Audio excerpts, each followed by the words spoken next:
अविका, क्या तुम मेरे से शादी के लिए सच में राज़ी हो? हाँ, क्यों? तुम नहीं हो?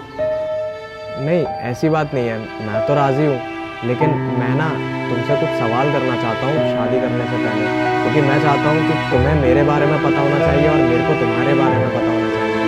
ऐसे भी क्या सवाल जवाब करना है? शादी हो जाएगी, सब चीज़ें काम भी क्लियर हो जाएंगी। नहीं, वो सब तो ठीक है, लेकिन मैं ये चाहता हूँ कि हम दोनों के बीच में ना अंडरस्टैंडिंग अच्छी रहेगी। तो मैं कुछ सवाल कर लूँ तुमसे? ठीक है, पूछो। वो एक्चुअली, अगर तुम्हें पता चले कि मेरे पास मेरा खुद का घर नहीं है, तो तुम मेरे साथ रेंट के घर पे रह सकती हो? हाँ, रह सकती हो, लेकिन क्यों पूछ रहे हो ऐसा? अच्छा, ये तो काफ़ी अच्छी बात है। और जैसे कि मैंने आपको बता ही रखा है, मैं अपने घर का ना सबसे बड़ा लड़का हूँ, तो मेरे ऊपर जिम्मेदारियाँ भी बहुत ज़्यादा हैं, इसलिए मेरे पास खुद का घर तो नहीं है और मेरे पास खुद की कोई गाड़ी भी नहीं है। मैं बस ऑफिस जाता हूँ तो पैदल पैदल चला जाता हूँ। तो आप एडजस्ट कर लोगे ना इसमें?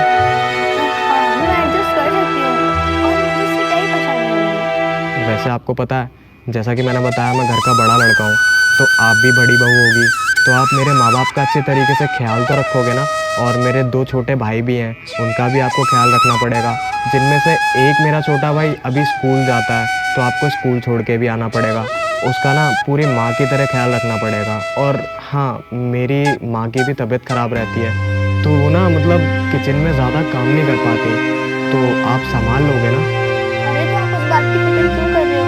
और वैसे भी मेरा छोटा भाई भी तो है, वो भी स्कूल जाता था। अपने आपके भाई को छोड़ दूंगी और भी फर्क है क्या? चाहे वो आपका भाई हो या मेरा भाई हो, एक ही बात है ना। और बात है मम्मी की, तो मम्मी का भी मैं पूरा ख्याल रखूंगी। क्यों चिंता कर रहे हो इतनी? चलिए, काफ़ी अच्छी बात है। वैसे मैंने आपसे कुछ सवाल करे अभी, और आपको बताया ही मैंने कि मेरे पास खुद का घर नहीं है, खुद की गाड़ी नहीं है, और मैं एक छोटे से कमरे में रहता हूँ जो कि रेंट का है, जिसके मैं हर महीने पैसे भरता हूँ। और मेरी तनख्वाह भी इतनी ज़्यादा नहीं है कि मैं आपके शौक़ पूरे कर पाऊँ। मैं नॉर्मल शौक़ पूरे कर सकता हूँ, ब्रांडेड कपड़े, ब्रांडेड शूज़ और ब्रांडेड मेकअप के आइटम्स, ये तो मैं नहीं दिला सकता, लेकिन हाँ, मैं कोशिश करूँगा कि जितना हो सके उतना करूँ मैं आपके लिए। और बाकी बस यही छोटे-मोटे काम हैं मेरे घर के। मेरी माँ की तबीयत ज़्यादा ख़राब रहती है, तो मैं चाहता हूँ जो भी लड़कियाँ हैं वो मेरी माँ का भी देखभाल करें और मेरे पिताजी का भी। अच्छा ठीक है, ये सब चीज़ें छोड़ो। अब ये बताओ, तुम्हारे सवाल खत्म हो गए और भी बचे हैं अभी? अरे नहीं, नहीं, मेरे सवाल तो ख़त्म हो गए और मुझे जो जानना था मैंने जान लिया। अब आप बताइए, क्या आप अभी भी राज़ी हैं मेरे साथ शादी करने के लिए? अच्छा चलो ये सब छोड़ो, तुम मुझे एक क्वेश्चन का आंसर करो कि जैसे तुम अपनी माँ का ख्याल रखते हो, ऐसे तुम मेरी माँ का ख्याल रख पाओगे? और तुम मुझे इतनी इज्जत दे पाओगे जितनी मैं चाहती हूँ, एक लड़की डिजर्व करती है?